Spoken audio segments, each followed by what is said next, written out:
Assalamualaikum warahmatullahi wabarakatuh. Kami mahasiswa-mahasiswi Universitas Muhammadiyah Sidoarjo, program studi Administrasi Publik dari kelompok 2 ingin mempresentasikan sedikit tentang kewajiban dan hak warga negara serta negara. Saya, Halimatus Sa'diah, bertindak sebagai moderator, Indah Munfaati bertindak sebagai operator, Yanti Ayu Maulidiyah, Auxilia Dora Da Amaral, serta Zulkifli bertindak sebagai penyampai materi. Kepada Yanti Ayu Maulidiyah, waktu dan tempat saya persilahkan. Kewajiban dan hak negara dan warga negara.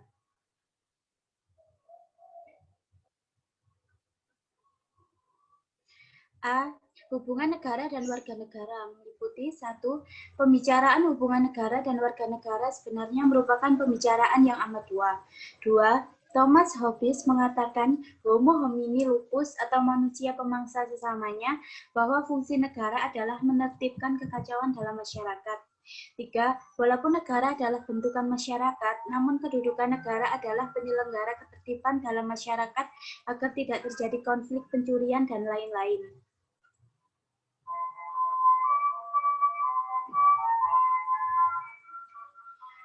Pengertian hak dan kewajiban meliputi 1. Undang-Undang Nomor 39 Tahun 1999 Pasal 1 yang menyebutkan hak asasi manusia adalah seperangkat hak yang melekat pada hakikat dan keberadaan manusia sebagai makhluk Tuhan yang Maha Esa dan merupakan anugerahnya yang wajib dihormati, dijunjung tinggi, dan dilindungi oleh negara, hukum, dan pemerintahan, dan setiap orang demi kehormatan serta perlindungan harkat dan martabat manusia. 2. Kewajiban asasi adalah kewajiban dasar yang harus dijalankan oleh seseorang dalam kaitannya dengan kepentingan dirinya sendiri, alam semesta, masyarakat, bangsa, negara, maupun kedudukannya sebagai makhluk Tuhan.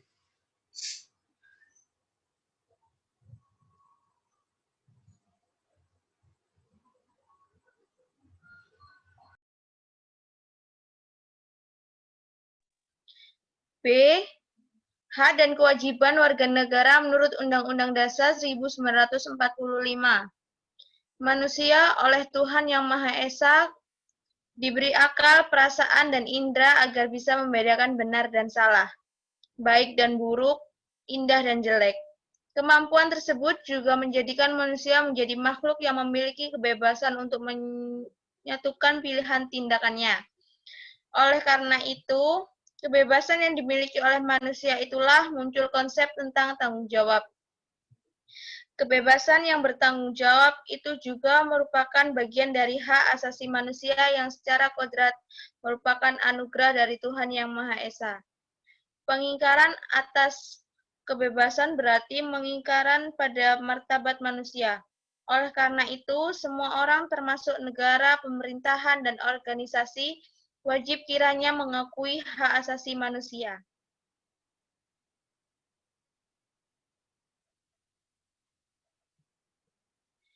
Bagir Manan 2001 banyak dikutip oleh Bekri 2009 membagi perkembangan pemikiran hak asasi manusia di Indonesia dalam 2 periode, yaitu periode sebelum kemerdekaan 1908 sampai 1945 dan periode setelah kemerdekaan 1945 sampai sekarang.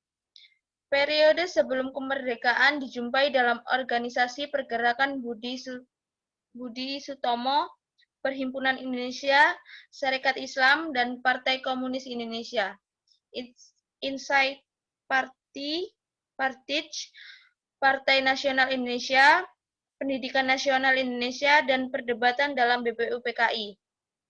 Adapun periode setelah kemerdekaan dibagi dalam periode 1945 sampai 1950, 1950 sampai 1959, 1959 sampai 1966, 1966 sampai 1998, 1998 sampai sekarang.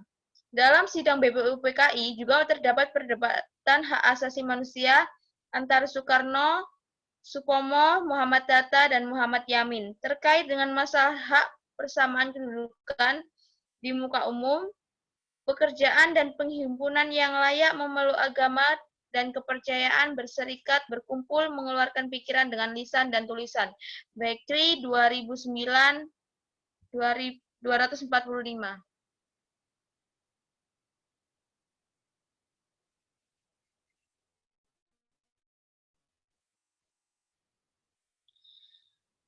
Dengan demikian, dinamika perkembangan hak asasi manusia memiliki akar sejarah yang kuat di Indonesia, karena berhimpitan dengan realitas 54 konkret yang dialami bangsa Indonesia dalam menghadapi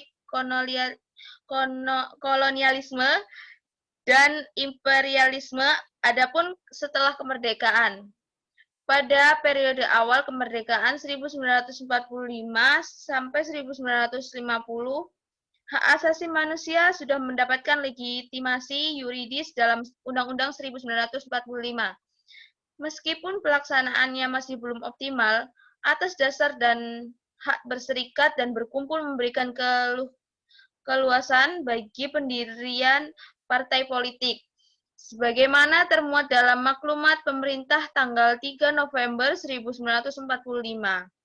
Akan tetapi, terjadi perubahan mendasar terhadap sistem pemerintahan Indonesia dari presidensial menjadi parlementer. Berdasarkan maklumat pemerintahan tanggal 14 November 1945 Bakery 2009-245. Pada periode 1950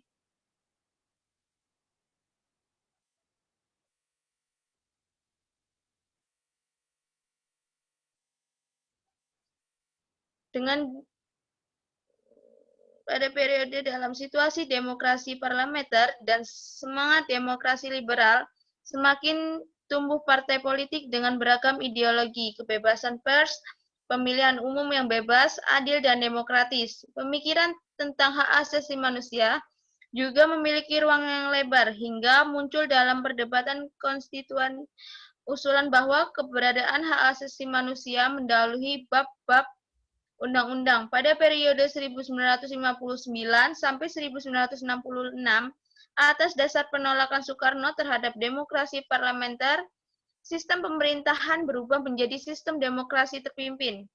Pada era ini terjadi pemasungan hak asasi sipil dan politik seperti hak untuk berserikat, berkumpul, dan mengeluarkan pikiran dengan tulisan. Bakery 2009-247.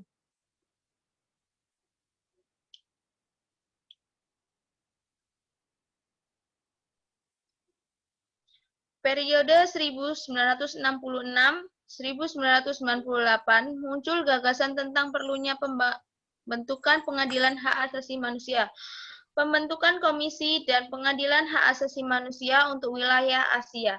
Gagasan tersebut muncul dalam berbagai seminar tentang hak asasi manusia yang dilaksanakan pada tahun 1967, pada awal 1970-an sampai sekarang. Sampai akhir 1980, persoalan hak asasi manusia mengalami kemunduran. Terjadi penolakan terhadap hak asasi manusia karena dianggap berasal dari Barat dan bertentangan dengan paham kekeluargaan yang dianut bangsa Indonesia.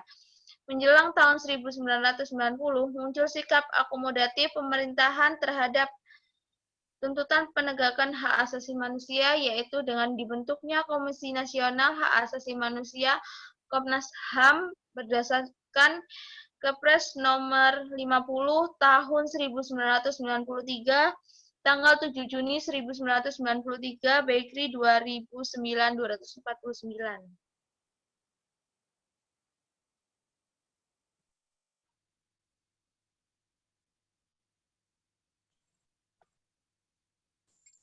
Berikut akan disampaikan. Yang selanjutnya adalah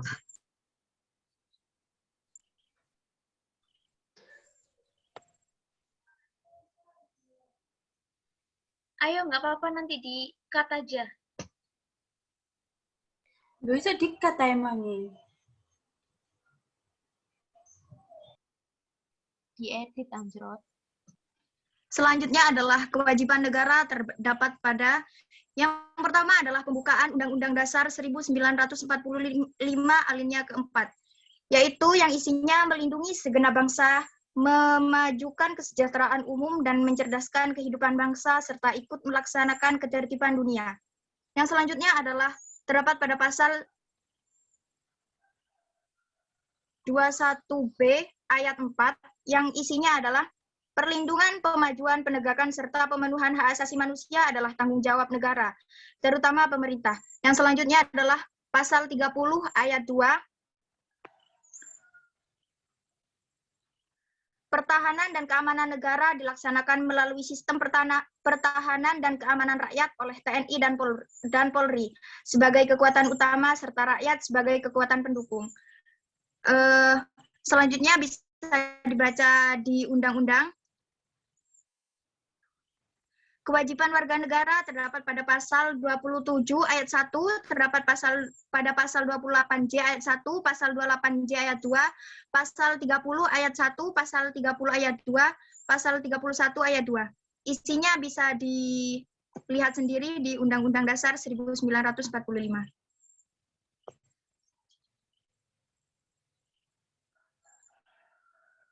Tabel di atas mencoba memilahkan hak dan kewajiban negara, serta hak dan kewajiban warga negara dalam pembukaan dan batang tubuh Undang-Undang Dasar tahun 1945. Dari tabel di atas diketahui bahwa tidak ada pasal yang berbicara khusus tentang hak negara.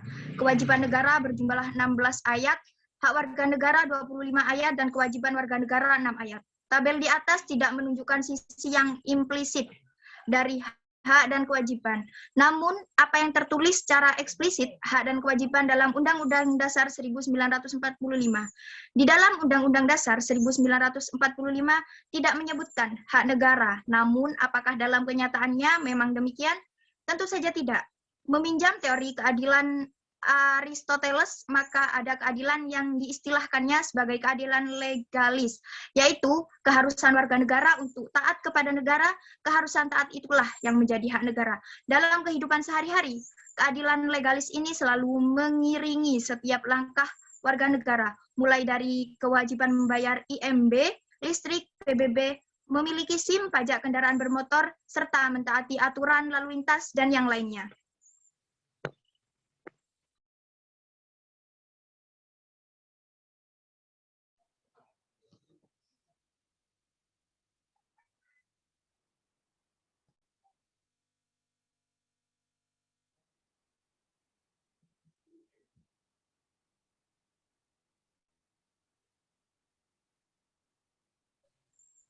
Selanjutnya,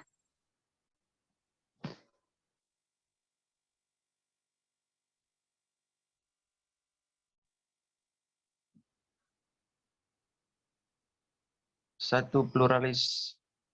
Kaum pluralis berpandangan bahwa negara ini bagaikan sebuah arena tempat berbagai golongan dalam masyarakat berlaga. Masyarakat berfungsi memberi arah pada kebijakan yang diambil negara. Pandangan pluralis persis sebagai dikatakan Hobbes dan John Locke bahwa masyarakat itu menadohi negara, masyarakat yang menciptakan negara, dan bukan sebaliknya, sehingga secara normatif negara harus tunduk kepada masyarakat. 2.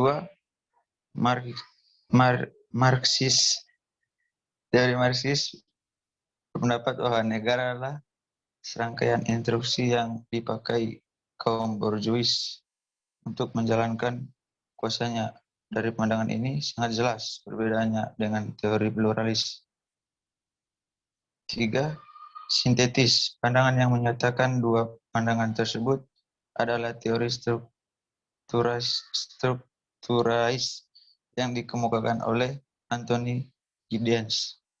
Ia melihat ada kata kunci untuk dua teori di atas, yaitu struktur untuk teori Marxis dan agensi untuk pluralis. Giddens berhasil mempertemukan dua kata kunci tersebut. Ia berpandangan bahwa antara struktur dan agensi harus dipandang sebagai dualitas atau duality. Yang salah berdialektik saling mempengaruhi dan berlangsung terus-menerus.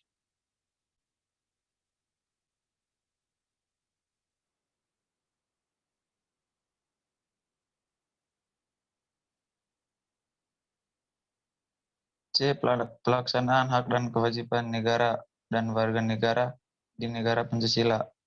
Dalam pelaksanaannya, hak asasi manusia di Indonesia mengalami pasang surut. Wacana hak asasi manusia tersebut berkembang seiring dengan berkembangnya pelanggaran-pelanggaran HAM yang semakin meningkat intensitas maupun ragamnya. Pelanggaran itu dilakukan oleh negara maupun warga negara, baik dalam negeri maupun di luar negeri. Salah satu hal tidak dapat dilaksanakan sebelum mengetahui benar apa yang hendak dilaksanakan. Untuk melaksanakan diperlukan pedoman, dan agar pelaksanaan bisa berjalan sesuai dengan harapan, maka perlu ada institusi yang mengawal pelaksanaan tersebut.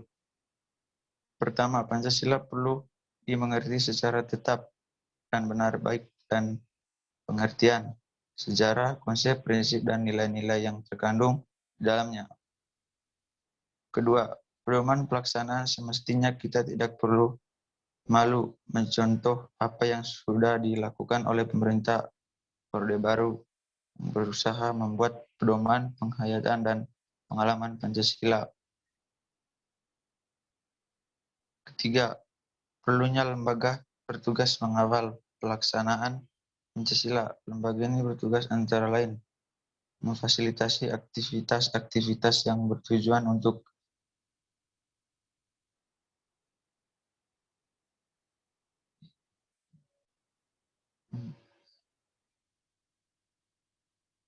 mensosialisasi Pancasila, membuka ruang-ruang ideologi agar tumbuh kesadaran berpancasila baik di kalangan elit politik. Dalam konsep pelaksanaan hak dan kewajiban, maka tiga hal penting sebagaimana disebut di atas juga perlu ada, yaitu perlu mengerti prinsip-prinsip dasar hak dan kewajiban negara dan warga negara. Terdapat pedoman pelaksanaan dan ada lembaga yang mengawalnya. Tiga hal ini tentu tidak berdiri sendiri, khusus terkait dengan hak dan kewajiban negara dan warga negara, namun merupakan kesatuan negara besar, kualitas Pancasila dan semua bidang kehidupan. Selanjutnya,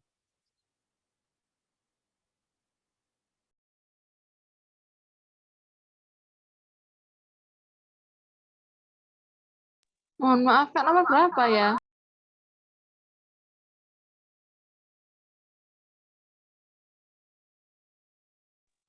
Ya terakhir baca Anda nomor slide 17.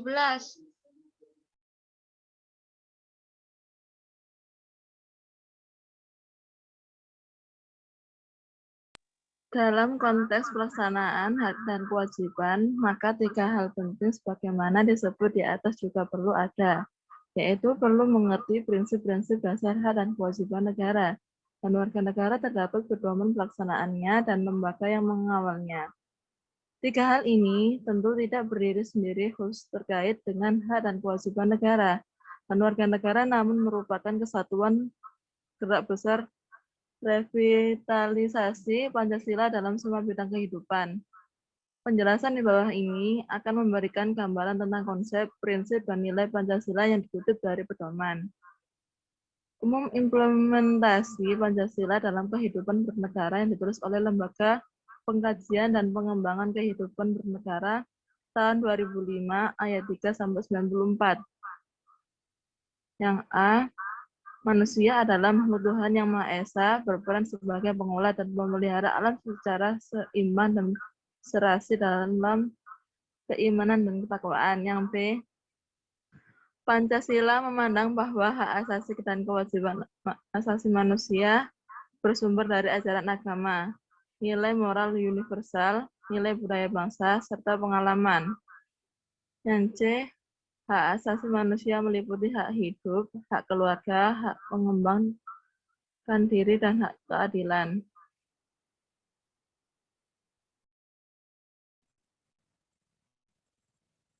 Sekian yang dapat kami sampaikan.